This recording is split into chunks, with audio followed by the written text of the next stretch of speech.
മുൻപ് ഉരുൾപൊട്ടലുണ്ടായ ദുരന്തമലയായിട്ടുള്ള പുത്തുമലയ്ക്ക് സമീപമാണ് ഇപ്പോൾ കുഴിമാടങ്ങൾ ഒരുക്കിയിട്ടുള്ളത്. അവിടെ ഇന്ന് 22 പേരുടെ ശരീരാവശിഷ്ടങ്ങളാണ് മറവ് ചെയ്തിട്ടുള്ളത്.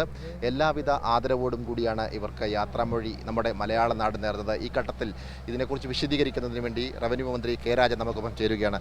മിനിസ്റ്റർ, ഇന്നിപ്പോൾ 22 പേരുടെ ശരീരാവശിഷ്ടങ്ങളാണ് മറവ് ചെയ്തത്. 22 ശരീരഭാഗങ്ങൾ, 22 പേരുടെ നമുക്ക് ഉറപ്പിക്കാൻ പറ്റില്ല. ചിലപ്പോൾ ഒരാളുടെ തന്നെ പല ഭാഗങ്ങളുണ്ടാകും. 22 ശാരീരിക ഭാഗങ്ങൾ ഇന്ന് നമ്മൾ മറവ് ചെയ്തു. ഇനി അൺക്ലെയിംഡ് ആയിട്ടുള്ള 2 പൂർണ്ണ മൃതശരീരങ്ങളുണ്ട്. അത് ഒരു ചെറിയ സമയം കൂടി നമുക്ക് തിരിച്ചറിയാനും ആകുന്ന വിധത്തിലുള്ള സൗകര്യങ്ങൾക്ക് വേണ്ടി ഒരു ചെറിയ സമയം കൂടി കൊടുക്കുകയാണ്. നാളെ തന്നെ ആ നടപടി പൂർത്തീകരിക്കാനാകും. നേരത്തെ ഉണ്ടായിരുന്നതിൽ നിന്ന് നമ്മൾ കുറച്ചുകൂടി സ്ഥലം ഇപ്പോൾ DDMA ആക്ട് പ്രകാരം ഏറ്റെടുത്തിട്ടുണ്ട്. ആ സ്ഥലത്തേക്ക് കൂടി ഇത് കൊണ്ടുപോവുകയാണ്. ഇന്ന് ഇവിടെ വന്നപ്പോൾ ചില ആളുകൾ ഒരു പ്രയാസം രേഖപ്പെടുത്തിയത് ഇവിടേക്ക് കന്നുകാലിയോ മറ്റോ കടന്നു വരാൻ. ഇതൊരു അത്തരമൊരു പ്രദേശമായതുകൊണ്ട് ധാരാളം, നമ്മളെല്ലാവരും കണ്ടതാണ്, ധാരാളം കന്നുകാലികളൊക്കെ അലഞ്ഞു തിരിഞ്ഞ് നടക്കുന്ന ഒരു സ്ഥലമാണ്. അതുകൊണ്ട് അങ്ങനെ ഒരു സാധ്യത ഉണ്ട് എന്ന് പറഞ്ഞു. പഞ്ചായത്ത് ഡയറക്ടറോട് കർശനമായിട്ടുള്ള നിർദ്ദേശം കൊടുത്തിട്ടുണ്ട്. നാളെ തന്നെ അതുമായി ബന്ധപ്പെട്ട നിർമ്മാണം ആരംഭിക്കണം. താൽക്കാലികമായ ഫെൻസിങ് ഇവിടെയാണ് സർക്കാർ ഒരു മാതൃക കാണിക്കുന്നത്. ഒരു പ്രശ്നം വന്നാൽ ആ പ്രശ്നം പിന്നെ പരിഹരിക്കാൻ ദീർഘമായൊരു സമയം കാത്തു നിൽക്കാതെ ബഹുമാനപ്പെട്ട മുഖ്യമന്ത്രി തന്നെ ചുമതലപ്പെടുത്തിയതനുസരിച്ച് മന്ത്രിതല ഉപസമിതി ഓരോ പ്രശ്നങ്ങളിലും വളരെ കൃത്യതയോടുകൂടിയുള്ള നിലപാടെടുത്ത് സമയബന്ധിതമായി പൂർത്തീകരിക്കുകയാണ്. ഇപ്പോൾ ഇന്നലെ ബെറിയൽ ഒരുപക്ഷെ കേരളത്തിൽ ഇതുവരെ കാണാത്ത വിധത്തിലുള്ള വളരെ ദുഷ്കരമായൊരു ദൗത്യമായിരുന്നു. 3 മണി 3:30 ആരംഭിച്ച് 8 മണിക്കൂറിലേറെ നീണ്ട വളരെ ശ്രമകരവും തുടർച്ചയായിട്ടുള്ളൊരു ദൗത്യം. ഈ ചെറിയ വഴി മാത്രമാണുള്ളത്. പിന്നെ ആംബുലൻസ് ഇങ്ങോട്ട് വന്നാൽ ഇവിടെ വന്നിറക്കി അങ്ങോട്ട് തന്നെ തിരിച്ചു പോകാൻ ഇത് മാത്രമേ വഴിയുള്ളൂ. 2 വാഹനം ഒരുമിച്ച് കടക്കാൻ പറ്റുന്ന ഒരിടമല്ല.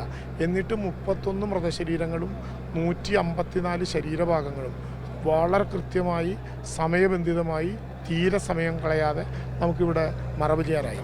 അതിലുള്ള മലയാളിയുടെ ഒരു മോഡൽ ലോകം അംഗീകരിക്കേണ്ടതാണ്. നിങ്ങൾ നോക്കൂ, ചെറുപ്പക്കാരുടെ ഒരു വലിയ സംഘം നിങ്ങൾക്ക് എവിടെ തിരിഞ്ഞു നോക്കിയാലും ഇവിടെ കാണാം.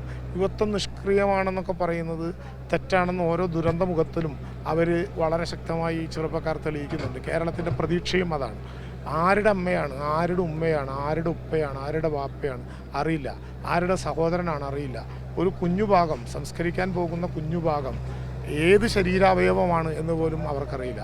എന്നാൽ ഏറെ ആദരവോടെ പോലീസിൻ്റെ ആദരാഞ്ജലികൾ നൽകി മന്ത്രിമാരുൾപ്പെടെയുള്ള ജനപ്രതിനിധികൾ റീത്ത് സമർപ്പിച്ച് ഓരോ ഉദ്യോഗസ്ഥൻ ഒരു ബോഡിയോടൊപ്പം ആ ബോഡിയുടെ പാഴ്സലിൽ ഒട്ടിച്ച കോഡ് നമ്പർ അത് പ്ലാസ്റ്റിക് കുപ്പിയിലാക്കി ദ്രവിക്കാതിരിക്കാൻ അതോടൊപ്പം വയ്ക്കുന്ന വീണ്ടും ഒരു കോഡ് നമ്പർ, തുടർന്ന് നമ്മൾ ഈ കാണിച്ചതുപോലെ ഓരോ പോസ്റ്റിലും എഴുതി രേഖപ്പെടുത്തിയിട്ടുള്ള നമ്പർ, ഈ കാര്യങ്ങൾ കൂട്ടിവെച്ചുകൊണ്ട് നാളെ DNA ടെസ്റ്റ് കഴിഞ്ഞ് എൻ്റെ അച്ഛൻ്റെ മൃതശരീരം ഇവിടെയുണ്ട് എന്ന് പറഞ്ഞാൽ നമ്പർ നോക്കി ഇന്നയിടത്താണെന്ന് പറഞ്ഞ് അയാൾക്ക് ഇവിടെ വന്നിരിക്കാൻ, പ്രാർത്ഥിക്കാൻ, ഒന്ന് പൊട്ടിക്കരയാൻ ഈ സ്ഥലത്തായിരുന്നു ഞാനറിയാതെ, ഞാൻ വരാതെ, എനിക്ക് കാണാൻ കഴിയാതെ ഈ മൃതശരീരം പോയത്. പക്ഷേ അത് ഒരു കാരണവശാലും ഞങ്ങളില്ലെങ്കിലും, മക്കളായ ഞങ്ങളില്ലെങ്കിലും, രക്ഷകർത്താക്കളായ ഞങ്ങളില്ലെങ്കിലും ഞങ്ങൾക്ക് വേണ്ടി ഈ നാട് ഒരു മനസ്സായി എല്ലാ അഞ്ജലിയും അർപ്പിച്ചുകൊണ്ട് സംസ്കരിച്ചു എന്ന് ഓർമ്മിച്ചവർക്ക്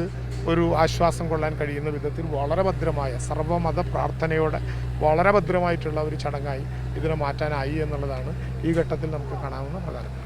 വളരെ വ്യക്തമാണ്. എല്ലാവിധ ആദരവോടും കൂടിയാണ്, ആരുമില്ലെന്ന് ധരിച്ചിരുന്ന ആളുകൾക്ക് എല്ലാവിധ ആദരവോടും കൂടിയാണ് ഈ മലയാള മണ്ണ് യാത്രാമൊഴി ചെയ്ത്. അതിൻ്റെ കാര്യങ്ങളാണ് ഇപ്പോൾ മന്ത്രി കെ രാജൻ വിശദമാക്കിയത്. ക്യാമറമാൻ ഇക്ബാലിനൊപ്പം സനോജ് സുരേന്ദ്രൻ, കൈരളി ന്യൂസ്, പുത്തുമല.